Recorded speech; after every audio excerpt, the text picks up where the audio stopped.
여러분 안녕하세요. 여러분이 기다리던 시간입니다. 함석헌 선생의 노자입니다. 사실 함석헌 선생의 노자는 YMCA 연경반에서 거의 30년 이상 강의를 해오셨잖아요. 그 시절을 기준으로 생각해보면 어떻게 이렇게 탁월한 노자가 나올 수 있는가. 한마디로 저는 동아시아 고전 연구자로서 감탄하지 않을 수가 없습니다. 왜냐하면 너무 쉬워요. 너무 쉽고 너무 재미있습니다. 그저 이게 노자라는 문헌은 문헌학적으로 굉장히 골치 아픈 책입니다. 그 판본도 워낙 여러 가지고요. 예컨대 육아의 문헌 같은 경우는 이를테면 그 새로운 논어가 발견되었다 해도 전해지는 논어하고 별 차이가 없어요. 그저 몇 글자만 차이가 나는데 노자 같은 문헌은 마왕퇴에서 나온 노자도 있고 곽점 초간본, 죽간본 노자도 있고 그 수많은 노자가 다 다르거든요. 그러니까 문헌학적으로 일단 아주 지리한 과정을 거쳐서 노자를 봐야 되고, 그리고 또 노자를 보면은 4글자, 5글자, 3글자, 2글자 이런 식이에요. 그러니까 워낙 짧게 끊어지니까 이게 무슨 소리인지 이렇게 읽으면 이렇게 보이고 저렇게 읽으면 저렇게 보이고 참으로 종잡을 수 없는 책이기도 합니다. 그런데 그런 노자를 실제 우리가 살아가는 생활상의 이야기로 바꿔서 이야기처럼 들려주는 겁니다. 그래서 정말 그 이웃집 노자가 살아나서 귀에다 대고 들려주는 것처럼 아주 친절합니다. 그런 방식의 노자는 함석헌 선생과는 또 결이 다른데요. 함석헌 선생의 스승이었던 유영모 선생도 노자를 강의하고 노자 번역서를 남겼거든요. 그런데 그 노자도 또 아주 놀랍습니다. 유영모 선생은 노자를 번역했는데 노자로 책 제목을 정한 게 아니라 늙은이라고 책 제목을 정했어요. 사실 이 노자의 늙을 노자와 아들 자자는 노선생 이런 뜻이 되니까 늙은이로 번역할 수 있습니다. 그런데 노자는 본래 고유명사이기 때문에 고유명사는 번역하면 안 되잖아요. 그런데 고유명사마저도 번역을 한 거죠. 물론 노자의 그 생물연이나 그리고 신상 정보는 정확하지 않습니다. 가장 오래된 정기인 사마천의 사기열전을 보더라도 거기에 정기의 글자 수가 454글자인데 거기에 3명의 노자가 나와요. 한 사람은 공자보다 앞서고, 한 사람은 공자와 동시대고, 한 사람은 공자 이후의 사람이에요. 그러니까 어느 시대 사람인지 크게는 알 수, 대충 공자 앞서거니 뒤서거니 했던 사람이 노자다, 이 정도만 짐작할 수 있지 자세한 사항은 알 수가 없거든요. 게다가 또 성은 이시고 이름은 이다, 그 이름은 귀자이다 이렇게 돼 있어서 성이 이고 이름이 이라는 인물이 노자이기도 하고, 그리고 또 늙은 노자에다가 귓바퀴 없을 담자를 써서 노담이라고 쓰기도 합니다. 그래서 사실 굉장히 오리무중 안개 속에 있는 인물이 노자입니다. 어찌 보면 당연한 거죠. 노자는 은자거든요. 숨어 사는 사람이니까 그 이름마저도 확실하게 드러나면 안 되겠죠. 그러니까 제대로 숨은 사람입니다. 제대로 숨은 사람의 그 뜻이 말 속에 담겨 있는 게 도덕경, 바로 81장의 도덕경, 글자 수로 5000자 남짓 되는 건데, 아마 그런 뜻을 가장 그 한국적인 삶에 비추어 볼 때 가장 친절하게 풀어낸 것이 함석헌 선생의 노자가 아닌가 싶어요. 근데 이게 여러분들이 선생이 노자 강의하신 내용을 CR재단이나 이런 데 접속을 하시면 그 전문을 읽을 수가 있습니다. 사실 그 전문을 읽으신다면 제 강의 해설은 별로 필요가 없어요. 선생님 강의가 워낙 재미있고 또 워낙 쉽습니다. 그래서 저처럼 좀 어려운 거 갖고 와서 그걸로 이렇게 풀어먹고 사는 사람들은 선생 같은 분이 계시면 이게 설 자리가 흔들립니다. 그만큼 쉽고 재미있는 강의인데, 그게 왜 그러냐면 특히 노자의 경우가 더 그런 게 이게 촌철이에요. 간단한 문자를 가지고 아주 뼈아프게 그 비판을 하는 게 노자입니다. 이를테면 논어나 맹자 같은 책에서 지향하고 있는 가치는 인과 의예요. 공자가 가장 중시했던 게 의질인자 인이고, 맹자가 가장 중시했던 게 인과 함께 의, 옳을 의자거든요. 그런데 노자라는 책은 바로 그런 인과 의라고 하는 가르침 자체를 절기 끊어버려야 한다 이렇게 주장합니다. 공명은 인과 의를 추구해야 한다고 주장하는데 노자는 바로 그 인과 의 때문에 세상이 어지러워졌다는 거예요. 그러니까 그 인을 절인 기의, 끊을 절자 써서 인을 끊고 기의, 의를 던져버려야 밀리백배, 백성들의 삶이 100배 나아진다 이렇게 얘기를 하거든요. 그러니까 역설이죠. 반언이고요. 뒤집어서 말하는 겁니다. 그러니까 뒤집어서 말한다는 걸 알고 노자를 읽어야 되는데 그렇지 않고 노자의 문자를 액면 그대로 읽으면 바보되기 굉장히 쉬워요. 그래서 사실은 그런 비판적인 기능, 현실의 통념이나 어떤 그 사회의 진부한 합의, 아니면 권력자의 명령, 아니면 어떤 지배 이데올로기의 그 기만성을 폭로하는 역할을 하는 게 이제 이 노자의 역설 반언이거든요. 그래서 사실은 그런 노자를 가지고 어떤 이데올로기를 비판하는 기능으로 쓸 때 사실 노자를 제대로 읽는다 이렇게 이해할 수가 있습니다. 왜냐하면요, 사실 역설이라고 하는 게 영어로 패러독스라 그러죠. 근데 이제 그건 본래 이제 파라독사라고 하는 이제 히라보에서 나왔고, 패러독스라고 할 때 그 독스는 독사입니다. 그 가르침, 통념 뭐 이런 뜻이거든요. 그러니까 일반적으로 인정받고 있는 그 진리라고 인정받고 있는 통념, 이게 이제 독사인데 거기에 반대한다는 뜻입니다. 이 페르라고 하는 건 이제 PARL, 파라인데 히라보로 이게 파라라고 하는 거는 뭐 곁에서, 옆에서 뭐 이런 뜻입니다. 근데 본래 곁에서, 옆에서 뭐 합니까? 비판하는 거죠. 반대하는 거죠. 예를 들면 제나라 왕 옆에 맹자가 있습니다. 그 맹자가 하는 역할이 뭐냐? 그 왕을 비판하는 거예요, 계속. 예. 그게 이제 옆에서, 곁에서 이런 뜻인데, 그 페르가 그런 뜻이고, 그러니까 기존의 독사, 기존의 그 통념에 대한 비판, 이게 패러독스거든요. 노자의 반언도 마찬가지입니다. 그래서 노자에 보면 정언약반이라고 해서 참으로 올바른 말은 반은 거꾸로 말하는 것과 비슷하다. 이렇게 얘기를 합니다.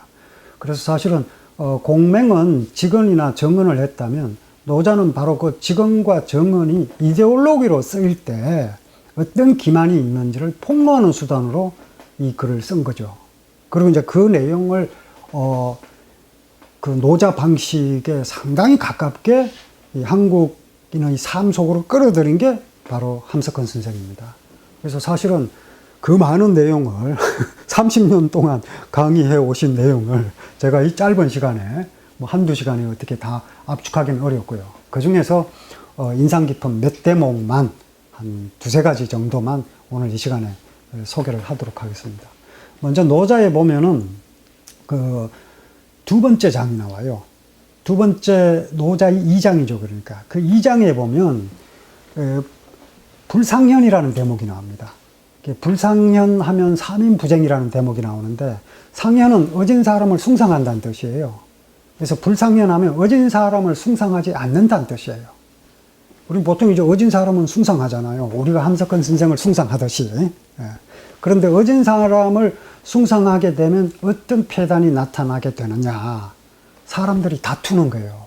왜? 앞다투에 어진 사람이 되기 위해서. 사실은 어진 사람이 되기 위해서 노력하는 건 좋은데 다투면 어떻게 됩니까?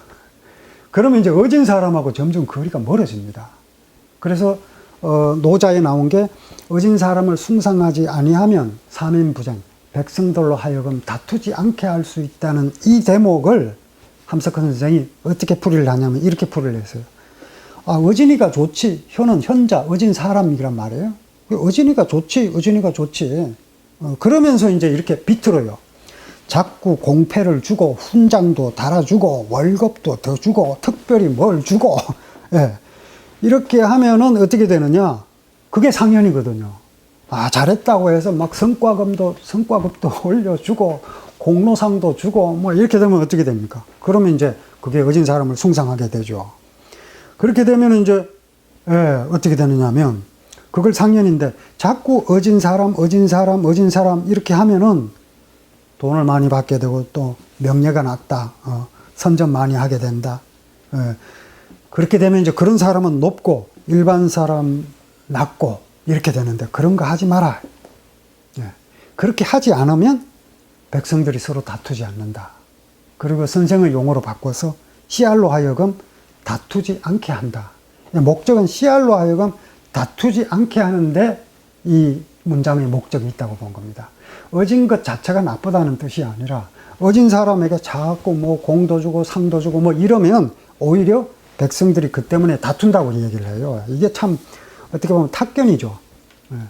그리고 이제 계속해서 그 다음에 나오는 내용이 뭐냐면 불기 난덕지화. 난덕지화는 얻기 어려운 재화예요. 그런 걸 자꾸 세상 권력자들이 그걸 자꾸 숭상해요. 그렇게 되면 어떤 일이 일어나느냐. 숭상하지 않으면 백성들이 도둑질을 하지 않게 되는데 그걸 자꾸 숭상하게 되면 도둑질을 하게 된다. 선생의 풀이가 어떻게 되어 있냐면 결과가 난 다음에 이 결과라고 하는 거는 백성들이 도둑질을 하게 하는 정책을 펼쳐놓고 백성들이 도둑질을 하게 되는 거예요. 그런 다음에 불쌍한 민중 잡아다가 벌하고 때리고 처벌하지 말고 그런 식으로 정치하지 말고 그 위에서 정치한다는 사람이 그런 식으로 백성들이 도둑질 하지 않도록 얻기 어려운 재물을 귀하게 여기지 말라. 그렇게 하면 백성들이 도둑질 하지 않을 거라고 풀이를 합니다. 그렇게 하지 않고 백성들이 도둑질을 할 수밖에 없는 정치를 해놓고 백성들이 도둑질을 하면은 잡아다가 벌하고 그리고 차라리 이렇게 얘기를 합니다. 차라리 징역형이라고 하면 되는데 징역은 어떤 문제가 그 사람의 행실에 문제가 있거나 범법 사실이 있을 때 노역을 통해서 배상을 하는 거죠. 노동을 통해서. 그런데 징역이라고 하지 않고 선생의 표현은 이래요. 차라리 징역이라고 그러면 괜찮겠어. 교도라고 하니까 더 안 됐지. 교도는 가르친다는 뜻이잖아요. 백성들로 하여금 도둑질을 할 수밖에 없는 정치를 해놓고 백성들이 도둑질을 하니까 교도라고 한다 이거예요. 이게 말이 안 된다는 거죠. 백성들에게 도둑질을 가르쳐 놓고 도둑질을 하지 말라고 가르치면 어떻게 됩니까? 완전히 이제 모순되는 거죠. 우리 사는 것도 비슷한 경우가 많습니다. 예, 뭐 자동차 시동 켜놓고, 예, 미세먼지 마스크는 쓰고, 이러면 이제 앞뒤가 안 맞잖아요. 저도 올 때 차 몰고 왔는데, 이제 면목이 없습니다. 그런 경우 많죠. 그러니까 백성들이 도둑질을 하게 할 수밖에 없는 그런 정치를 한다. 이게 상당히 뼈아픈 지적이죠. 얻기 어려운 재물을 숭상하면 백성들이 도둑질을 하게 되는데, 그렇게 하지 않아야 한다는 맥락으로 이해를 합니다. 그리고 그 다음에 나오는 대목이 불견가욕이에요. 이 가욕은 가욕지물. 사람들이 욕심낼 만한 물건이에요. 욕심낼 만한 물건을 보여주지 마라. 그렇게 되면은, 만약에 그걸 보여주면 백성들이 마음이 어지러워진다는 거예요. 아, 저거 갖고 싶어. 이런 마음이 생기는 거잖아요. 그런데 그렇게 하지 않으면 백성의 마음이 어지러워지지 않는 거죠. 그 대목에 선생이 어떤 식으로 풀이를 하냐면요. 견은 보여준다는 뜻이다. 내가 본다는 뜻이 아니라, 그러니까 통치자가 백성들에게 보여주는 거죠. 우리는 뭐 걸핏하면 비전을 보여줘야 된다. 리더십의 기본이잖아요. 목적이 분명해야 되고, 근데 이제 노자식으로 얘기하면 그 목적이 사람을 잡아요. 그 목적 때문에 가장 소중한 것들을 수단화 해버리죠. 예, 그게 이데올로기거든요. 근데 그런 걸 보여줘서는 안 된다. 이렇게 얘기를 합니다. 사실은 일종의 리더십이 그런 목적이나 비전을 보여준 다음에 자기는 뒤에 있거든요. 자기는 뒤에 있고 앞에서 씨알들이 몰려가게 해 놓은 다음에 씨알이 온갖 고통을 다 겪고 그 수확은 권력자가 가져가고 하루 이틀의 이야기가 아니죠. 노자는 그 부분을 뼈아프게 찌르는데 함석헌 선생이 이런 식으로 이제 풀어낸 거죠. 그걸 보여주어서는 안 된다. 그리고 또 하고 싶은 것, 먹고 싶은 것, 입고 싶은 것, 놀고 싶은 것, 뭐 이런 것도 다 하고 그런 걸 다 보여주면 다 하고 싶어 할 것이다. 그리고 이제 이런 식으로 얘기하는 거죠. 봐, 번쩍번쩍, 봐, 이것 봐, 이것 봐. 이러니까 그거 참 나쁜 거다. 이렇게 얘기를 합니다. 우리는 본래 이제 그런 지도자, 그런 리더십을 바라는 경향이 있죠. 그런데 선생이 보기에 이거는 사람의 본성을 어긋나게 만드는 것이다. 그리고 하는 얘기가 놀랍습니다. 우리가 너무 좋은 옷을 입으면 부끄럽잖아요? 이렇게 얘기를. 우리는 너무 좋은 거 입으면 부끄럽잖아요. 예. 옷이 사람 값보다 더 비싸지면 참 곤란하겠죠. 저도 언젠가 제 장모가 사준 옷이 있었는데 그 옷이 너무 부담스러워서 옷이 좀 저보다 더 나은 것 같아서 입을 때 참 조심스러웠던 적이 있습니다. 이게 뭐 개인 이야기라서 죄송합니다만. 근데 그 옷 벗었더니 좀 편안하더라고요. 근데 이게 참 우리는 쉽사리 이해하기가 어렵습니다. 그 선생님께서 이제 사서도 읽으셨는데 그 중용에 보면 옛사람들은 의금 상경이라고 해서 비단옷을 입으면 그 위에 흐름한 겉옷을 걸쳐 입었다 그래요. 왜냐하면 그 비단옷이 드러나면 부끄럽다는 거예요. 왜? 다 비단옷 입고 있는 게 아니잖아요. 그런 상황에서 혼자 비단옷 입고 있으면 부끄러우니까 그걸 감춘 거죠. 이런 정서는 우리가 사실 쉽사리 이해하기 어렵습니다. 그래서 사실 요즘은 차이가 또 아주 커졌는데 그래도 뭐 좋은 옷을 입었다 하더라도 그 브랜드들이 대체로 이 안에 감추어져 있었잖아요. 요즘은 어떻습니까? 아예 드러나 있죠. 예, 무슨 명품, 뭐, 말씀은 드리지 않겠습니다. 아예 가방에 그 상표 자체를 그냥 무슨 넬, 무슨 찌, 뭐 이런 게 이름도 이상한 거. 그런 걸 가족 이렇게 도배를 하고 돌아다니는데 선생이 보면 참 부끄러워 하지 않을까 싶습니다. 본인이 너무 좋은 옷을 입어도 부끄럽잖아요. 참 이해하기 어렵죠. 부끄러워서, 그리고 나와서 상 받으라고 그러면 상 타러 나갈 때 부끄럽잖아요. 이렇게. 전부 상 못 받아서 난리인데, 상 좀 받아본 사람은 안다는 거예요. 상을 받으러 이렇게 나가면 좀 부끄럽잖아요. 그러고 나서 생각을 해 봤더니, 저도 아주 옛날에 국민학교 때, 제가 이제 68년도에 국민학교, 이제 요즘은 초등학교로 그러지만, 국민학교 1학년 들어갔단 말이에요. 그때 제가 상 받았습니다. 예, 그때 부끄러웠거든요. 이렇게 나가는데 굉장히 부끄럽더라고요. 그리고 그 써진 문구가 뭐 위 학생은 품행이 방정하고 막 좋은 말은 다 써져 있더라고요. 그걸 보니까 제가 사진도 찍어 놨습니다. 그거를. 근데 참 부끄럽더라고요. 그래서 상 받으라고 그러면 상 타러 나갈 때 부끄럽잖아요.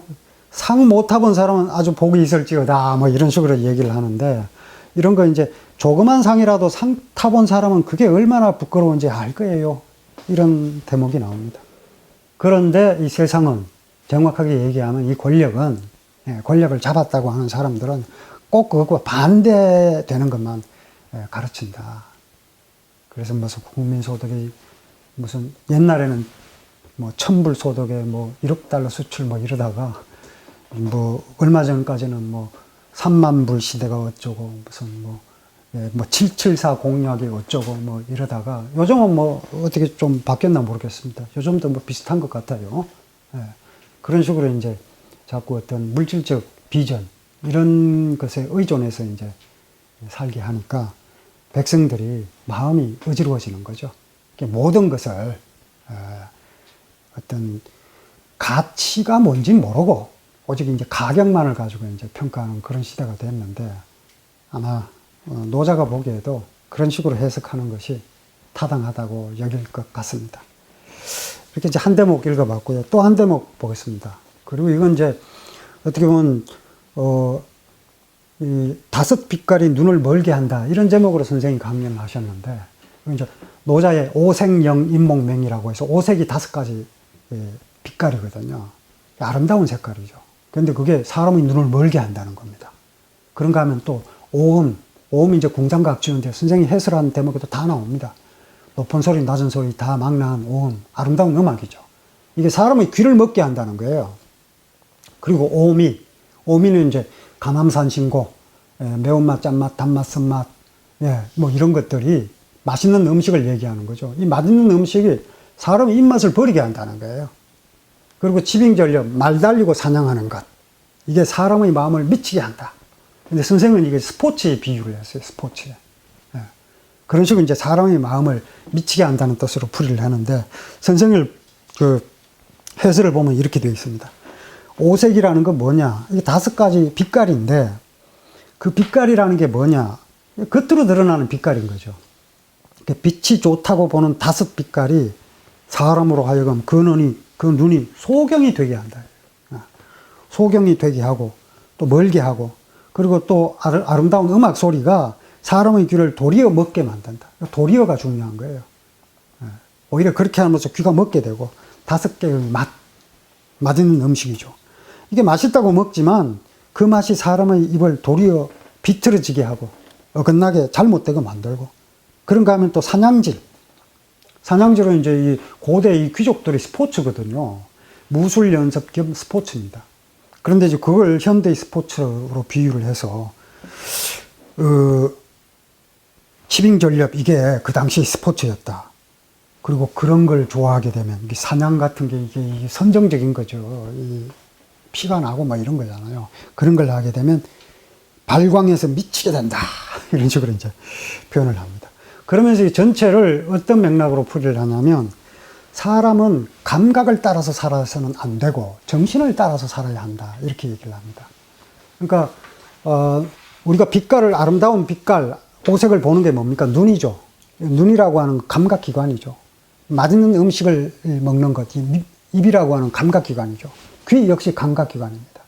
그런 감각을 따라서는 따라 살아서는 안 되고 정신생활을 해야 된다. 정신을 따라서 살아야 한다. 이거죠. 정신생활이라고 하는 게.